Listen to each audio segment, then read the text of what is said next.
6, Inside Car Guys, the podcast. And I am here once again. Joining me is Johnny Flores. He's my my right hand and my left hand man. He he's playing the role right now of the GSM. He's learned a lot over the last 3 years about how to actually run a car dealership, and arguably a position that he's in right now is more intense and more takes more work than any new car store GSM, as we've learned in the past. I would totally agree. Couple years. We've hired a lot of new car store sales managers, GSMs, GMs, used car managers over the last 3 years. And we were just talking to one of our potential investors. I mean, we have literally spent over $250,000 in mistakes, hiring the wrong people. And I wouldn't call them mistakes, but I would call them learning lessons, growing pains, optimistic investments, because we're trying to get the right talent. You know, and everyone kind of lies on their resume. That's just a part of the process that we all have to like. It's a sales tactic. I mean, they're in sales a lot of times, so they're selling themselves. Yeah. I mean, everyone packs their numbers and their skills and their knowledge and expertise. I mean, people come in and they say, "I've done this, I've made this, and this," and after about a month or two, I'm like, really? Like, they were overpaying you that much? You're not good. You're not even like mid. You suck. Get out of here. So that was the nice thing about us working together, is that we actually got to see what we what each other did and what we brought to the table. Like before or after we both started? I mean, both. I mean, but yeah, before, when we worked at Toyota together. Yeah, we were able to see kind of what we were capable of and learn from each other and, you know, grow. And then this adventure has been crazy, eye-opening, and a lot of fun. A lot of work, but a lot of fun. It's definitely taken me to new levels of experience and knowledge. Yeah, I agree. Yeah. I couldn't imagine doing this 3 years ago. Yeah. I mean, this has always been my dream, though. I started a dealership in 2019. As some of my fans or viewers might know from other podcasts. But yeah, I started a dealership in 2019. I made it super successful. I got cheated out of my partnership and had to start over. And part of that journey, that's where actually starting that dealership, that's what led me to meet Johnny in the first place. Working with him on some broker deals. And then after that, I basically started over, and I went to work at the same dealership that Johnny works at, and that's where we actually got to, you know, size each other up and see who, you know, who is the best at our field. Yeah. However, I didn't really try. I just, you know, did the most basic stuff. I mean, I did my best, but I didn't care as much, is what I should say. Your mind was elsewhere. Yeah, you had a bigger vision. It was just a stepping stone to get kind of where we're at now. Exactly. Yeah. Which makes sense looking back, because you kill it numbers wise, and then you mine somewhere else. So that was cool. Did you hear about CarMax? Oh yeah, that's been the talk of everybody's channel lately. Everyone's talking about CarMax, and the $5.8 billion mistake was the headline. Yeah. Basically, they own $5.8 billion of inventory, but they're in it all wrong. Yeah, they were buying aggressively. Actually, a CarMax representative approached me maybe a month or two ago at one of our other locations, and he's like, "We're looking to buy 1 million cars." He's like, "Submit everything." Cars that you wouldn't think that we would be interested in, submit them. You'll be surprised sometimes. Our goal is to buy 1 million cars a year. I think that's changed. I think it was part of that philosophy. He's like, submit old vehicles, we'll pay more. And after hearing the news, I'm like, I don't think that's still the case. I don't think they're buying as aggressively anymore. Or they're not buying as at high prices. Yeah. You could buy, but if you buy them right, then you're good. Yeah, I mean, and not to knock CarMax, but I mean, they've always had this like stuck up, like, we're better than you attitude. I mean, everybody in management kind of has this power trip, just at the store, my experience of the store I've dealt with. And it's kind of off-putting. Like, I don't want to deal with people like that. I mean, be humble. You know, I'm coming to you to bring you business and work with you. I've probably bought at least 600, maybe 700 cars from CarMax auctions, through their auctions over the last 3 years. Yeah, at least. And still buying. I still buy. Planning on buying some tomorrow. It's a great place to buy cars at auction. Yeah. Everyone asks, well, why is CarMax selling it at the auction and not retail? Because they have a algorithm of the cars they want to retail. And that algorithm has kind of gotten them into trouble a little bit. Relying too heavily on it and not really forecasting the market, accordingly. Yeah, exactly. Yeah.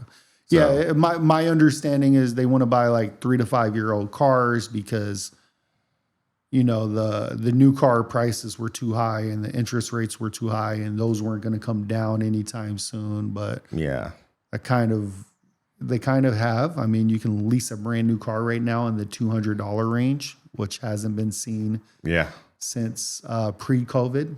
No, that's true. It's nice to see because I'm a huge fan of leasing. All my new cars that I've purchased or leased or all leases. I love the benefit of leasing. So it's good to see it again. And then the one-pay leasing, we've seen a lot of good specials come through, and I'm like tempted. Yeah, for those of you that don't know what a one-pay leasing is, basically right now there's a deal that I offer customers that I have access to. It's $5,500 on not the base model, but it's like the second SR5. So SR5 Tacoma. SR5, yep. Yeah, it's a SR5 Tacoma. It's a $39,000 MSRP. Nice truck. Very nice truck. Very nice. Well equipped. Yeah, and you can get it a one-pay lease, which means all you pay is $5,500. And you have full use and control of that truck for 2 years. And 24,000 miles. Yeah, 24,000 miles, 2 years. It's broken down into 12,000 a year, but 24 is the total. Yep. And it's only $5,500. So that breaks down into 200 and something a month for a Tacoma. Versus you buy that $40,000 car, add sales tax and license on it, you're in like the $800 range. And with bad credit, $1,000 easily. Yeah. And then add on other options. Yeah, it's easily over there. So to get to own and have control of that vehicle for 2 years, use it as you want. You're not going to paint it or lift it or do stuff like that, and then be able to give it back. That's a pretty damn good investment, a depreciating asset. Exactly. And then if you fall in love with the truck and you do want to lift it or paint it or customize it, you can still buy it at any point in time during that lease. Yeah. A lot of people, I was listening to a car guy the other day, and he was talking about leasing, and so many people have this stigma about it. Like, I don't want to rent a car. And I mean, when you think about it, you're making payments when you're financing a car anyways.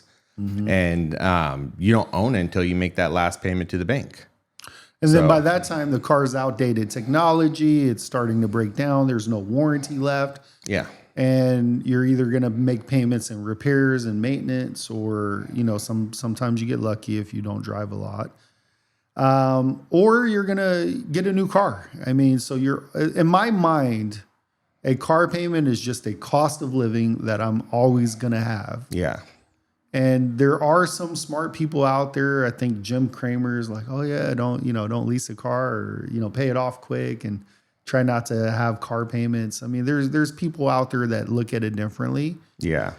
But, if you're in a position to where, hey, I can afford a monthly bill, a monthly car payment, I'm always I'm pretty much committed to always having a car payment, just because I'm not going to want to have an old car that's going to give me issues, mechanical issues. And these newer cars, They're complicated. They're expensive. Oh my gosh. Yeah. So much electronics, so much compute, so many different computers, so many different little chips and you know. Remember the 2025 Mazda that we just sold? Yeah. We took it to the dealership because of a headlight issue. Oh yeah. They quoted the customer for headlights $4,000. I was like, this has to be a mistake. True story. Yep. Yep. And quoted $4,000 for new headlights. And well, first they quoted 900 right to fix them. Yep. And then they didn't fix them and still charged $900. Correct. Yep. And then said it's going to cost $4,000 total to fix the problem. Correct. Yep. So we went and picked up the car and we took it to one of our shops because we also have repair shops. And a guy that doesn't normally even work on Mazdas or touch them looked at it, and he got lucky in all fairness. I mean, he would go to court. It was a bad connector.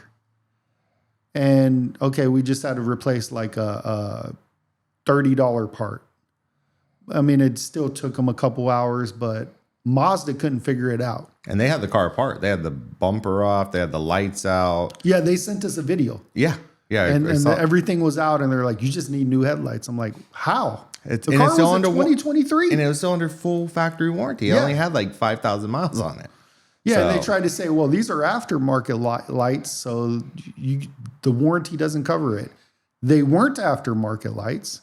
So Mazda tried to, they either were confused or they tried to trick us or whatever, but they were literally charging us $4,000 or trying to charge us $4,000 on a car that we fixed for $150 after we paid $900 for them to attempt to fix it based on what they thought the problem was. Yeah. It was something about like sanding and grinding a new ground. They're talking about a like ground. that, Yeah. I mean, that goes to show that, you know, a brand, a company is only as good as its employees. Right. And the staff you have there. Because you have this great reputable brand, but if you don't have the right people in place that know, you know, have experience and are, you know, problem solvers, I mean, you could turn that into a big problem for a client. It makes you look bad. Yeah, the brand look bad because now Mazda, we look bad because we sold the car. Yeah, and made us look bad. Yeah, reflected on us. But even furthermore, the customer took the car to Mazda for a pre-purchase inspection. That's true. And they didn't even catch the problem. That's true. Yeah. You know, so I mean, no wonder we didn't catch the problem. And plus, you know, we were not driving the car at nighttime. No, yeah. So we don't know that the headlights are stuck. They were stuck on high beam or something. I don't know. The blinker. Yeah, the blinker. The blinker was going left and right and stuff like that. And it was intermittent. Mismatched. Yep. Yeah. It wasn't a consistent thing as intermittent. So that makes sense. Loose wire, making connection, not making connection. So car, you know. Yeah. Totally makes sense. Jiggle wiggles as it drives. Loosens the wires. Yeah, but anyway, we got lucky with the fix. Disappointed in Mazda and their mechanics and their process, but yeah, it was disappointing. I used to work with a lot of those guys. One of the GSM that I used to work with actually is a sales manager there. Yeah. So I was like, dude, what's going on? These are your guys, but he's new there, so. Yeah, I had a customer yesterday say, "Hey, I want to take this Chevy van you're selling to the Chevy dealership for a full inspection." I said, "No, I'm not going to let you take it to Chevy." I guess I should have, but I'm just too traumatized right now by all of the new car dealerships. Yeah.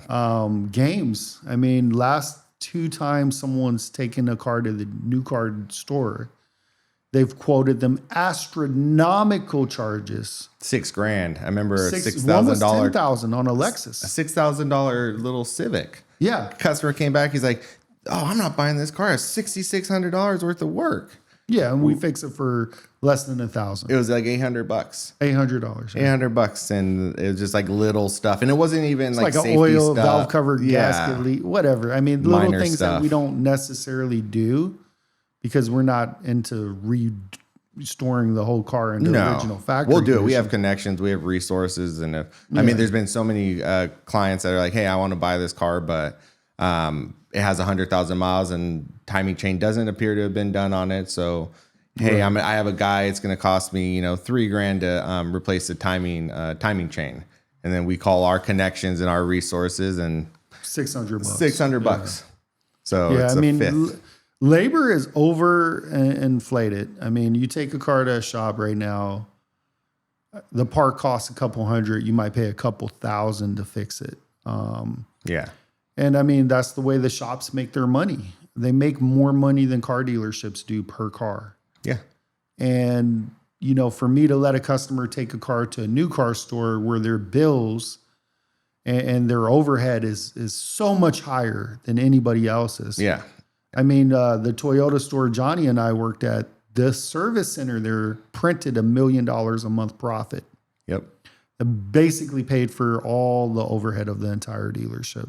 Whatever was made in sales was just extra icing on the cake. That's one of the reasons why when you go to those stores, the prices are going to be higher. They have to be because of the fact that every car that goes into that service department, I mean, they're generating $3,000 of inflation on that car. So therefore the sales department needs to try to, make it back. I mean, charging it to sales. Good point. I mean, a used car at a new car store, when they buy it at the auction, they automatically run it through their service department and they pay full retail and they sign off on everything. So the average used car RO, repair order, that comes through the sales department already has a $2,000 to $3,000 RO. And then mind you, it's not you're getting $3,000 worth of value. You're getting $3,000 worth of inflation. Yeah. It really costs like $400 or $500. Correct. And you think you got $3,000 worth of actual value and work done to the car. That'd be great, but it's not. They're getting $500 worth of work, maybe a battery, some wiper blades, some brake pads, like something minor. But they're paying $3,000 and it's being passed on to the customer at the end of the day. Yeah, they eat their own. Exactly. Yeah. So at the end of the day, it's that's why their cars. That's why we're able to do deals like no other new car stores can. People call us from all across the nation. Yeah, we have the cheapest cars online. Yeah. If you look on my website, most of the cars on my website are cheaper than any other new car store. I had a guy question it yesterday. He calls from out of state, wants to fly in for the 2020 Sienna we have. He's like, why is this car cheaper than everyone else's?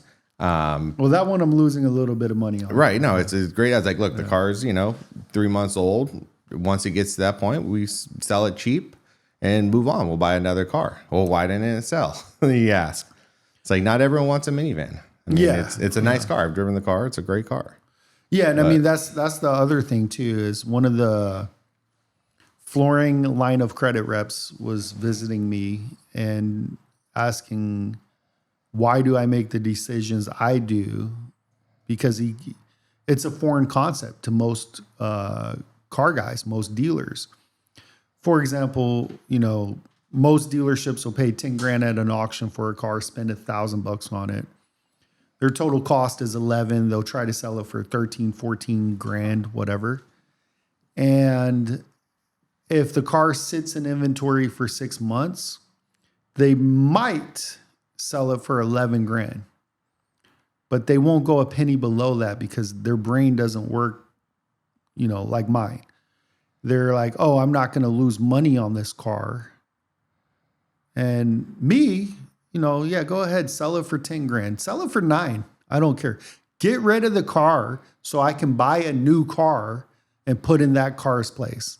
And part of the reason I'm okay with it, especially if it's a good car, is because you're creating a customer. You're creating, business, and ultimately you can build off that. How many times have we sold a car, made somebody happy, and then now next thing you know, their friend and family's coming in to buy a car, or something happens to that car and, they need another one. Yeah. You can't look at it as a net loss at that point maybe, but future business, retention, no.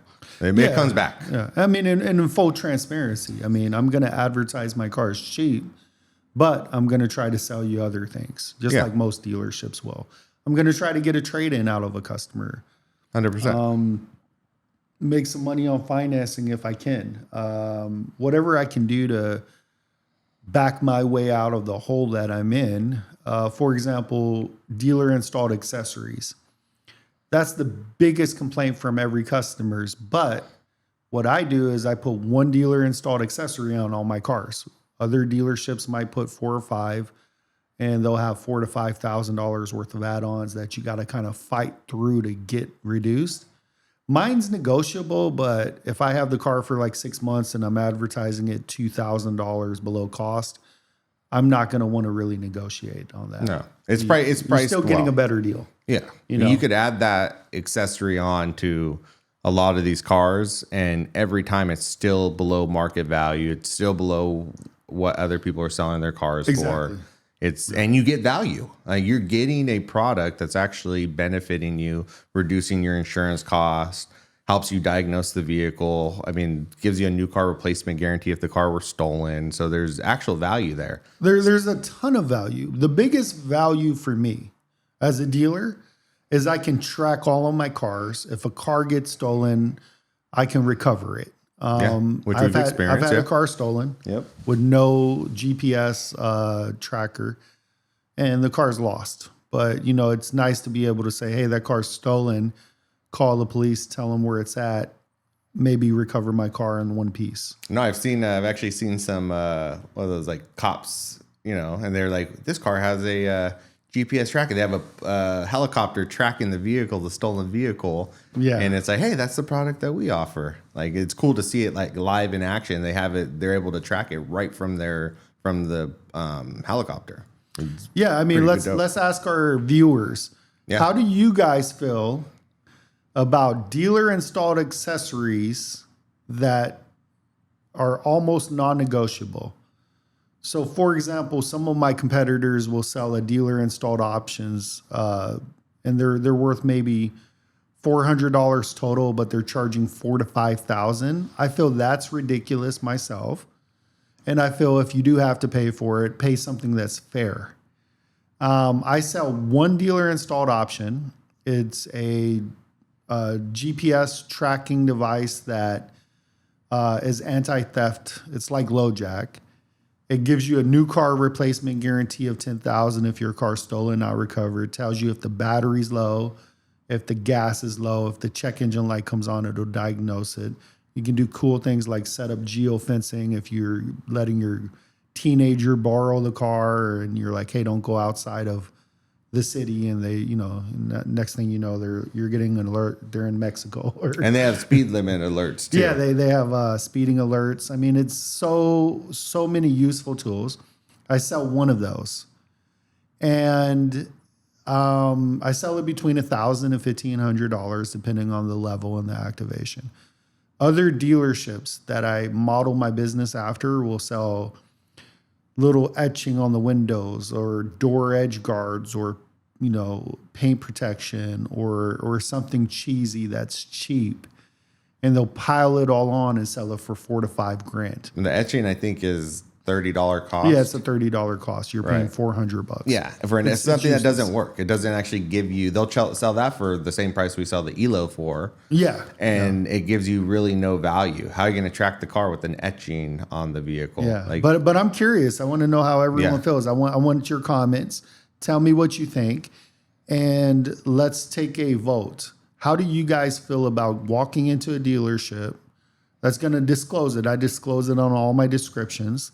That's going to disclose it to you, but and sometimes I can take it off or negotiate it if I'm making enough money on the car. Yeah, but sometimes I'm losing $2,000, so I need to sell that to kind of like back out. Even with that on there, it's the cheapest car in the market. And it's still a good value. Like if you're getting, a really great value on the car, but you're having to buy this ELO, which including the ELO is still a great deal.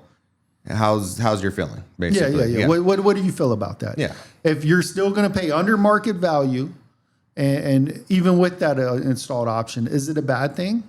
Yeah. Some people are like, oh, it's a bait and switch, or it's, not fair or not transparent. It's transparent. I tell everyone. I mean, the alternative is selling the car for that much more. Right. And you paying that Without for the nothing benefit, without yeah. the benefit of it. So, But, in marketing strategy, we do that to get more leads. yeah. 'Cause Independence. Yeah. We're a to fight for 'em. destination dealer. Yeah. People aren't walking in and, overpaying. It's not like the old days. No. The old days, there was no pricing. There was no internet. No The customer disclosure. walks on the lot. The car could be a 20 grand car and a salesperson could sell it for 30 grand and nobody could do anything about it. Yeah. There's no recourse or anything. Yeah. Yeah. That's what gave car guys the bad name back in the day. Some states are still like that, actually. Texas, I remember we do mini broker deals there, and they only have a couple forms and a handshake, basically. Yeah. California is very, full disclosure. But I am curious. I want to know how people feel about it and take a vote. Is this a good practice, bad practice? I mean, yeah, once it's explained, most people almost never have a problem with it. Yeah. Especially because the market value of the car is so cheap. But if I raise the prices on my car and I don't get leads and I don't have a business in a year, I mean, then I can't offer good cars and good quality service. Or what would you guys do if you owned a dealership? How would you solve the problem? Can we throw this out there? Can we throw in anybody who votes and gives us their feedback? Because honestly, we want the feedback. We want to know, everyone's thoughts and feelings and opinions. Can we offer them something if they vote? Free car wash, free oil change? No, because then we're opening the door for whatever. There could be actually, there could be thousands. Whatever. But yeah, no, I didn't I'll think tell about you that, this: actually. if you come buy a car from me, There you go. And I'll give you a mentioned that. $500 rebate or something like Savings, that. $500 in savings $500 on a savings. car, or if you sell us a car, yeah, We'll pay $500 more than anybody else will. There you go. Except for CarMax and Carvana, because I like that. they're going bankrupt anyway. Yeah. With their model. Yeah, Carvana has been laying off people for the last several years, trying to basically offset their sales volume. So Yeah, I mean that's definitely one of the things I saw is people would come in and they'd have a quote from CarMax for more money. Usually it's generated online and they'll renegotiate it when you get there. But my thing is, go sell it to CarMax. That's a better deal. I can't match that price. we'll buy it at auction from them anyways for cheaper. Yeah, in some cases. But that's what got them in trouble. Now they're not doing that. So I'm not afraid to, say, hey, go take it to CarMax and see what they offer you. They're going to offer you less now because they're trying to correct a problem of overpaying. Now they got to underpay. I mean, in all fairness, we do partner with CarMax. We can buy it at the same price CarMax can. Yeah. I mean, we can do that, and we can also submit it to CarMax Directly, yeah. for you. Yep. And then tell you what they're going to pay for it because we're a dealer partner with them. But Yeah. it's I hope CarMax makes it through this. I mean, I really do like the company and the asset of it, but I'm not surprised when you're that aggressive and that confident. I saw this coming years ago. What goes up must come down. You gotta have a strategy. And me, I've actually I've been redoing my whole strategy lately. I stopped buying cars about a month ago aggressively. I've shrunk my inventory from 250 cars down to about 220 right now, maybe 210. And I have hired better talent, new people. I've got a great team right now. I've got 35 people total that work for me. And it out of all 4 companies I own. And it is it's starting to really vibe in a magical way. Like things are really coming together as I manifested them to or dreamed of or best case scenario. So this is one thing I'm excited about. Yeah. I feel it. Yeah. And it's good. I mean, we sold 5 cars yesterday at my second store. Yeah. And that store has been a sleeper store for a long time. It's actually almost matching ICG. I think it's Yeah, only yeah. 3-car difference between the two stores. Yeah, well, it's almost at the same numbers, but that's not something to brag about because that store is a little low. So I mean, Yeah. we're doing about 20% less business than we usually do, 20 to 30% less at my flagship store. So I have to re-strategize, rebrand, like create the process essentially, because it's got to match the market, right? The energy of the market. And once again, I've lost so much money in the last couple months. It's crazy. I'm not making a profit. And I'm okay with that because I'm dipping into savings. I've got loans. And I know what the next couple months are going to be like with the new team in place, the new process. Everything's finally coming together. And I'm making way for the new. I'm clearing out the old, making way for the new. We're getting rid of our old inventory that sat on the lot for 3 to 6 months. I'm taking a loss on all of those cars. And, next couple months, I'm going to just go on a buying spree with all the new knowledge I've learned, the new processes and systems I've created, and the new strategies, the new people I've hired.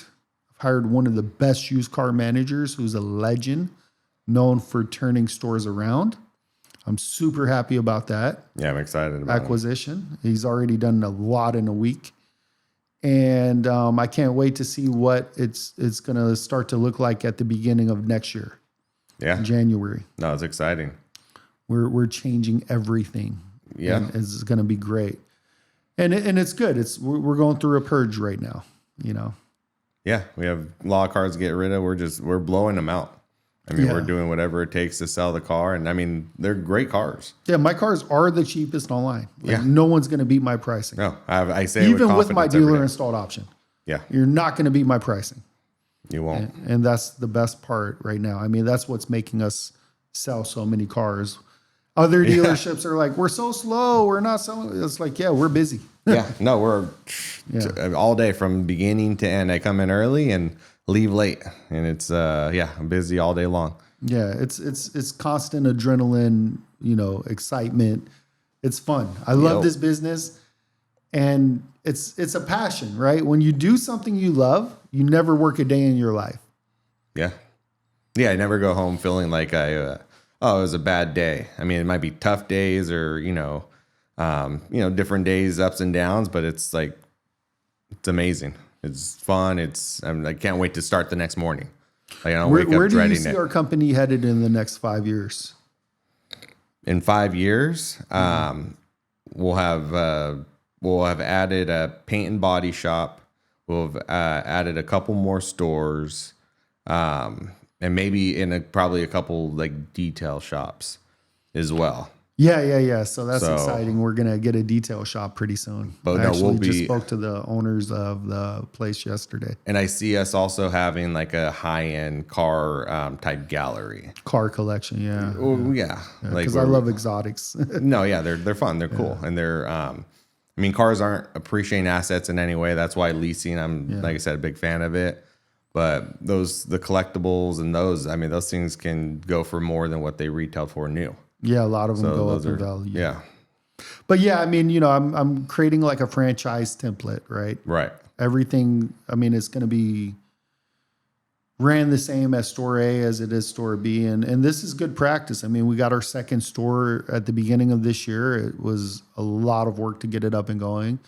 We learned what we needed to, take out of it or take away from it.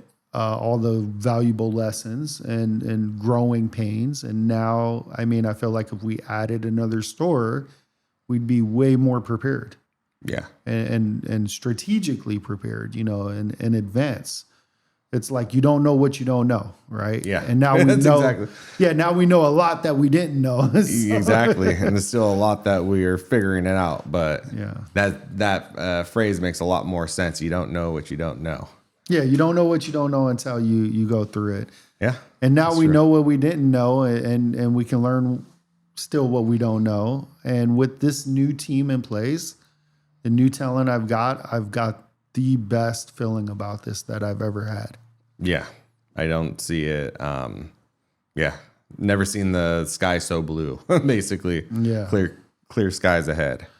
Yep, it is exciting. So yeah, I mean, we got repair shops, we got a tire shop, we got we're gonna set up a couple body shops, couple detail shops, and then we'll probably add a car rental company at some point, highline exotic cars at one point, and then we're going to add another couple locations.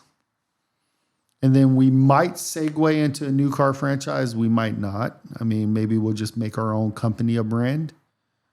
But, the first step is to get to where we're selling 200 cars a month. And right now we're hovering around the 60 to 70 range. So what is today's date, Patrick? 23rd of November.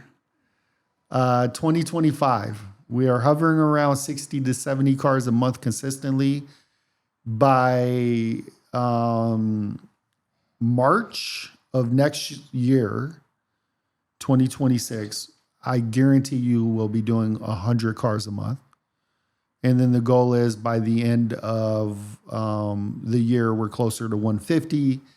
And then 2027, we got to start hitting 200 cars a month to keep on pace to hit our goals. And in 5 years, I can see us being a 500 car a month organization. We're selling 500 cars between all of our dealerships and ways to sell cars. And for those of you that are local to Thousand Oaks, I got a nice little kiosk in the mall, in the Oaks Mall. So stop by and see it sometime. We got some coupons there for discounts on cars and whatnot. So go ahead and pick one up.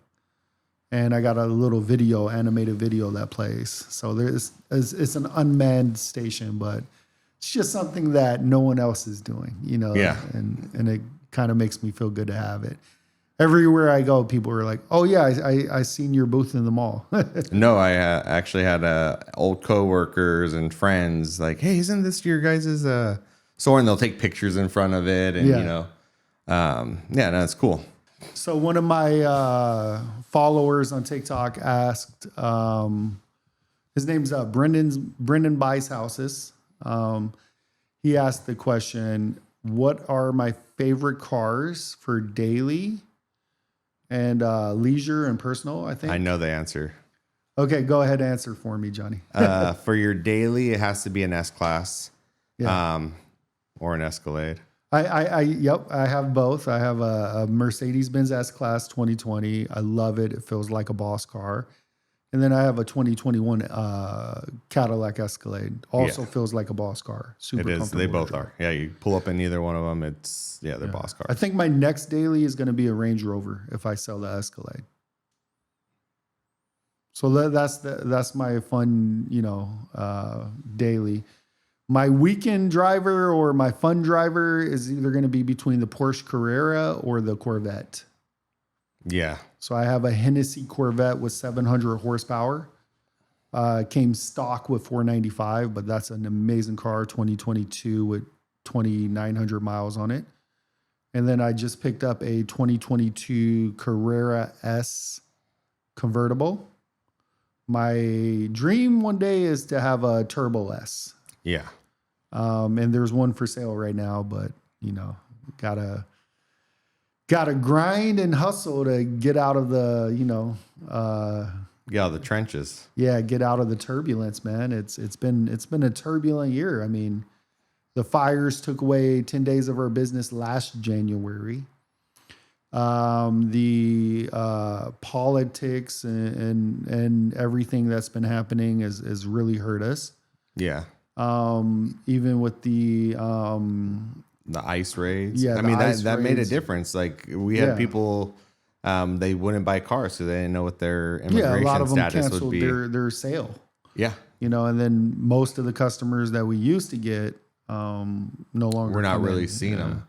Yeah, it probably took away 20% of my customers. But you just got to adapt. I mean, we're busy now. So that's the good we've news. been steady and busy, and we've been using a lot of AI. We got AI backgrounds on our cars now, so they all look like they're in a whatever the same. Now they're in like a showroom. Yeah. We could switch it at a blink of an eye, which is nice. We have an AI chat bot, so don't hold it against us. If you're chatting with us, you're not chatting with us, you're chatting with AI. Yeah. We still have the whole team that responds and texts, but I got a big team of salespeople. We got 12 salespeople. So so we have a lot that are answering calls all hours of the day. Yeah. So you'll get a real person. You call in, you'll get a real person. Even after hours sometimes, like I'll answer the phone at 8, 9 o'clock at night, 10 o'clock at night, as well. So, but yeah, guys, thanks for checking out our podcast. Thanks for following me.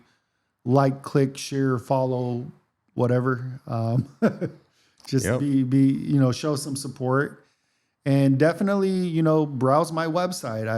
I hand pick out a lot of cool cars, and I got a lot of rare cars. From classics to exotics to daily drivers. 80% of my inventory is daily drivers, $10,000 Toyotas, Hondas. Yeah, but good, reliable. I mean, I tell my friends and family, I know they're good, reliable cars. They're what everyone needs. But we have cool cars. We have the Aston Martin, Z06. Yeah, we got some cool cars right now. Really cool. Everyone always, I just showed the website to someone the other day, and they're like, oh, what's this? They're like talking about, the guy with the minivan. The guy was talking about the minivan. He found it on like Car Gurus, I think, or something.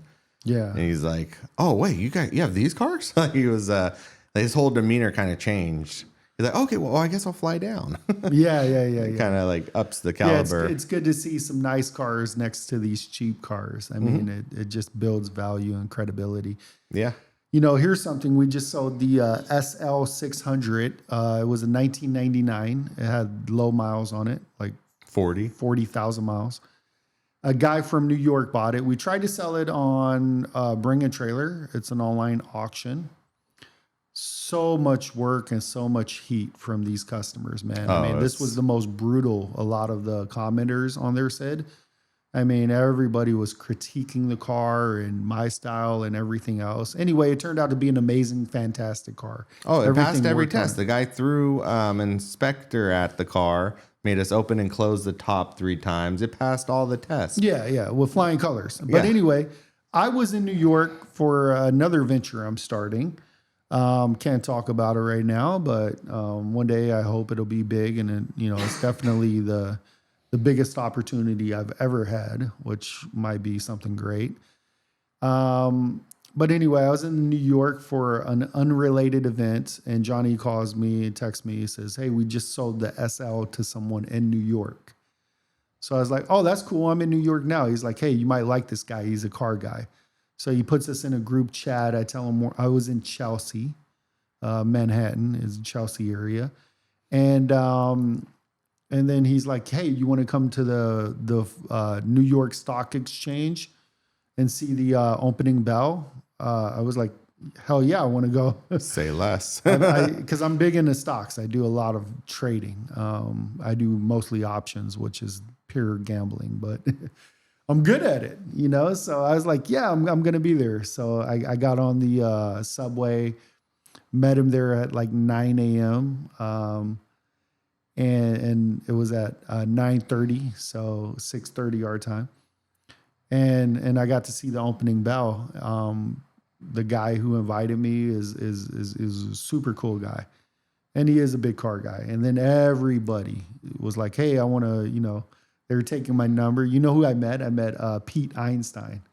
Oh, that's so cool. He's one of the most famous stockbrokers in the world. Got a picture with him. He texted me. He took my number.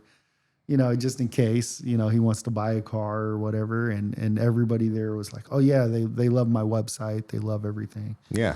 So, the guy bought the car, and I did some extra special love to the car. I fixed I replaced some actuators that were old and did a complete tune-up for him, because he's a nice guy. We did the ceramic on the car. We did the ceramic coating. Amazing. So, and that's the biggest difference. And this is what I want to kind of educate people on too. Not all car dealerships are ethical or great people. You know, I like to consider myself one of the best when it comes to being honest, ethical, and taking care of people because I really care about the experience. But what I won't put up with is entitlement. And not all customers are great customers. So I have a big sign, I have the right to refuse service to anyone. You know, when people come in entitled or they come in with an attitude, maybe they had a bad experience at another car dealership. I don't know. Not my problem, not my vibe. Don't bring it into my dealership. They feel like they have to come off that way, I think, sometimes. Yeah. And sometimes, you know, I try my best to disarm them and make, you know, show them who I am. But, you know, sometimes it's like, dude, I'm busy doing 4 different things. And you're going to come in here with an entitlement and an attitude. It's the cheapest car online. You want to negotiate it and you want to give me a big runaround and try to play these games. No, thank you. Get out of my dealership. I'm not doing business with you. Versus a customer who's going to come in very humble, very like nice and respectful. Yeah, I'll give you that discount because you're a nice guy. Bend over backwards. Yeah. Yeah, I'll bend over backwards for those people. But when they're being rude or disrespectful or you know, a lot of people like, we're going to leave you a bad review. Go ahead and leave a bad review. I don't have enough of them. You know, my credit score is high. I got a 4.7. I could take a hit. It's like, yeah, whatever. But you know, for the most part, and this is crazy because most people who have a great experience never leave a review. Think about it. Every one bad review I have, there's probably a couple hundred people out there that would have left me a great review had they been reviewers. But that's not how it works. No. You know, reviews are not mandatory. Most people use them right now as a tool to negotiate. Or get what they want, yeah. Yeah. They use a threat in. I mean, they're basically a threat. Yeah, they use them. Well, I'm going to leave you a bad review. Go ahead. I don't care. You know, people see through it. Yeah. But still, I still have high reviews because it's just I have enough goodwill out there. But yeah, you know, I know what I am. I know I'm a good person, and I'm going to treat people as they treat me, I guess. Yeah. And that's just my advice to you. If you're going to come into someone's place of business, don't tell them how to run their business. Don't demand anything. Come in humble and either you're going to get the deal you want or it's not meant to be. No hard feelings. And then maybe you can find the deal you want somewhere else. But if you can't, and that's my problem, is I know you're not going to find a better deal somewhere else. I know you're not going to do better.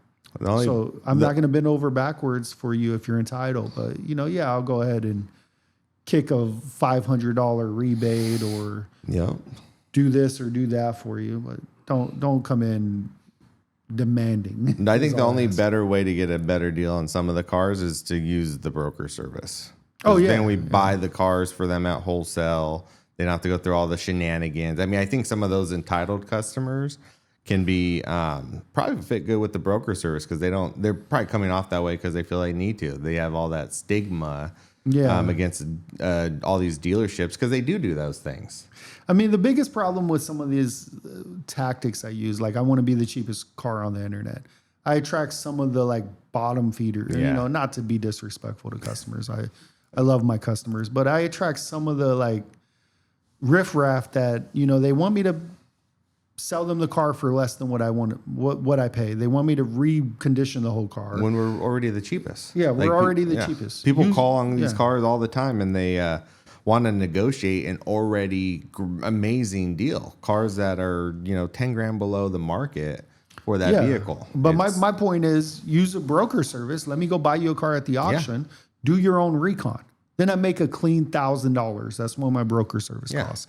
Some cars I make $3 or $4 grand. Some cars I lose $2 or $3 grand. I mean, it all evens out at the end of the month, sure. But, it's like unfair for you to say, hey, lose money, fix everything on the car, and then I'm still going to complain and leave you a bad review. It's like, get out of here. I don't want to do business with those people. Broker service is the way to go. I mean, our employees use the broker service. Our ex-employees use the broker service. They hire us because they've done it with us hundreds, thousands of times. Well, you know how I know we're a good company?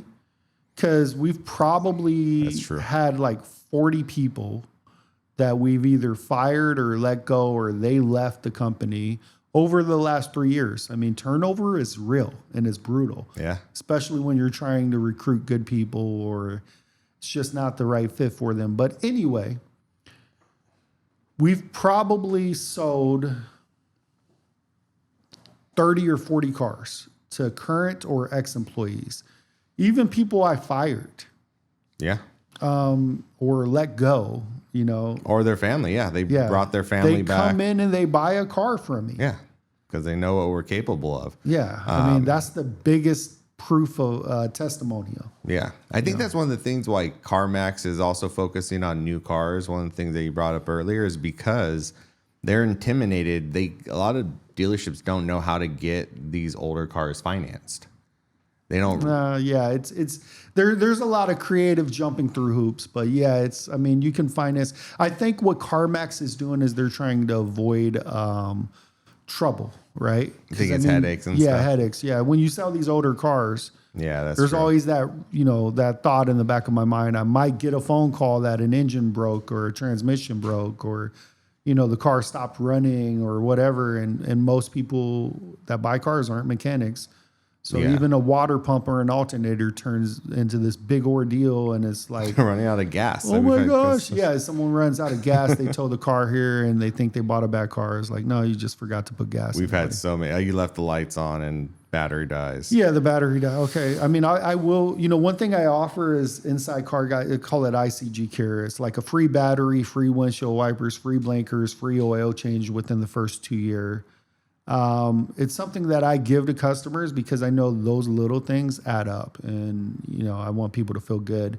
If they need any of those things in the first 2 years and they live local, they come here, I'll give them, you know, free little perks, and 30% off labor at my shops. Yeah. That's a huge saving Yeah. versus all the But all the anyway, competitors. Yeah. thanks for tuning in, guys. Our time is getting cut short. We just reopened on Sundays. I mean, I try to avoid it. And we're busy right now. It's my day off. Back by popular demand. Yeah, by popular demand. So salespeople have been texting me. We probably got 5 customers down there, and we got some big deals happening. So I'm going to go sell a Z06 right now, and have some fun. Let's do it. See you guys.